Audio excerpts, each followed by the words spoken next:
అంటే అత్యధికంగా ఉన్నటువంటి ఎస్సీ ఎస్సీ బీసీలకు సంబంధించి ఇక్కడ విద్యార్థులు ఎవరు చదువుతారు అంటే ఇక్కడ కింది వర్గాల వాళ్ళే చదువుతారు. అంటే వాళ్ళకు సంబంధించి ఎటువంటి కార్యకలాపాలు జరగొద్దు. ఇటువంటి లంగా కథలు పడతా ఉన్నారు కొంతమంది ఆఫీసర్లు. మీ సంగతి ఎంతో నడుస్తుంది. అరే ఉట్టిగానే గాజులు దలుచుకొని కూర్చుంటారనుకున్నారా బాబు? ఇష్టం వచ్చినట్టుగా మీ అయ్యే జాగీర్ లెక్క మీ ఇంటికాడ చేస్తారా ధర్నా? యూనివర్సిటీ అనేటువంటిది ఉద్యమాల వేదిక. అది ఉస్మానియా యూనివర్సిటీ అనేటువంటిది ప్రపంచంలో ఎక్కడ ఏ అన్యాయం జరిగినా కానీ ఉస్మానియా యూనివర్సిటీ వేదికగా మొత్తం కూడా ఉవ్వెత్తున ఉద్యమాలు వస్తాయి. అక్కడ ఏ దేశంలో వేరే దేశాలలో జరిగితే కూడా అన్యాయం జరిగితే వాళ్లకు సంఘీభావం ప్రకటిస్తారు ఇక్కడ ఉస్మానియా యూనివర్సిటీ నుంచి. అటువంటి చరిత్ర నీకు తెలియదా? లేకపోతే మరి అసలు యాక్చువల్గా ఏమనుకుంటా ఉన్నారు? నిజంగా మరి వీసీ గారు ఏం చేస్తూ ఉన్నారు? మొత్తం మీద ఇటువంటి కథలు బంద్ చేయరు. బీసీలకు సంబంధించి, బీసీ విద్యార్థులకు సంబంధించి కానీ, బీసీ ప్రొఫెసర్లకు సంబంధించి కానీ, బీసీ ఉద్యోగులకు సంబంధించి కానీ ఎవడైనా నకరాలు చేస్తే వాళ్ళకు ఉంటుంది లెక్క. అంటే ఏంద్రా బాబు?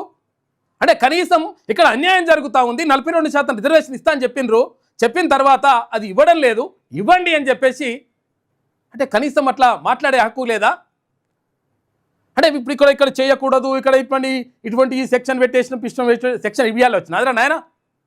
తెలంగాణ ఉద్యమం జరుగుతున్న కాలంలో నిజంగా ఒకవేళ ఉమ్మడి రాష్ట్రంలో ఇటువంటి సెక్షన్లు పెడితే ఉస్మానియా యూనివర్సిటీ కానీ, కాకతీయ యూనివర్సిటీ కానీ, పాలమూరు యూనివర్సిటీ కానీ, ఇక్కడ తెలంగాణ యూనివర్సిటీ కానీ, మహాత్మా గాంధీ యూనివర్సిటీ కానీ, మొత్తం శాతవాహన యూనివర్సిటీ కానీ యూనివర్సిటీలన్నీ కూడా ఇక్కడ ఉద్యమాల్లో పాల్గొనేటివా?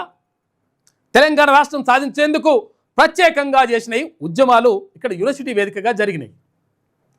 అరే అంతా వదిలిపెట్టేసి నేను ఇష్టం వచ్చినట్టుగా మేమేదో మునగాళ్ళం ఆయన ఒక ఆయన రెడ్డిని తీసుకొచ్చి పెడితే ఈ కథ పడతా ఉన్నాడు ఆయన.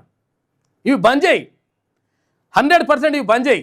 నువ్వు ఇట్లా ఇంకా నకరాలు చేసి వాళ్ళని అరెస్ట్ చేస్తాం, ఫిరెస్ట్ చేస్తాం, కేసులు పెడతాం, ఇటువంటి అంట జరుగుతూ ఉన్నాయంట. ఇటువంటి లంగా కథలు బంద్ చేయి. ఈ యూనివర్సిటీలే కాదు, ఏ యూనివర్సిటీలు అయినా సరే. అక్కడ కాకతీయ యూనివర్సిటీ కానీ, శాతవాహన యూనివర్సిటీ కానీ, ఇక్కడ పాలమూరు యూనివర్సిటీ కానీ, మహాత్మా గాంధీ యూనివర్సిటీ కానీ, తెలంగాణ యూనివర్సిటీ కానీ, ఇక్కడ తెలంగాణలో ఉన్నటువంటి JNTU కానీ, ఇంకేది కానీ. ఎందుకురా బాబు? మీకు తీసుకుపోయి ఆడ కూర్చోబెట్టినందుకు నువ్వు ఈ కథలన్నీ పడుతుంది. యూనివర్సిటీలో ఉన్నటువంటి బీసీ ప్రొఫెసర్లు ఒక్కసారి మరి చూసుకుంటే ఎట్లుంటుందో చూడు లెక్క. ప్రొఫెసర్ కాదు, విద్యార్థులు చూసుకుంటారు నీ సంగతి ఏందో.